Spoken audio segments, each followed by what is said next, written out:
Et dans l'actualité internationale également de ces dernières heures, ces frappes américaines contre l'Iran, ces frappes iraniennes contre les intérêts américains dans le Golfe. Et cette question, peut-on encore vraiment parler d'entaille simplement au cessez-le-feu, si j'ose dire? La guerre est-elle bel et bien en train de reprendre à haute intensité entre Washington et Téhéran? Élément de réponse en images avec Léo Péchard. Une nouvelle vague d'attaques américaines contre l'Iran. Le président Donald Trump a confirmé que l'armée a tiré 49 missiles Tomahawk. Parmi les cibles, des systèmes de surveillance militaire et de communication situés à 60 km de Téhéran, près du détroit d'Ormuz. Ces frappes sont une réponse à l'agression injustifiée et persistante de l'Iran.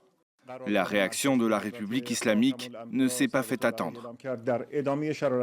En raison des actions hostiles et continues des criminels américains et du début des attaques de l'armée agresseuse et compte tenu de l'insécurité qui règne dans la région, le détroit d'Ormuz est fermé au passage de tous les navires, y compris les pétroliers et les navires commerciaux.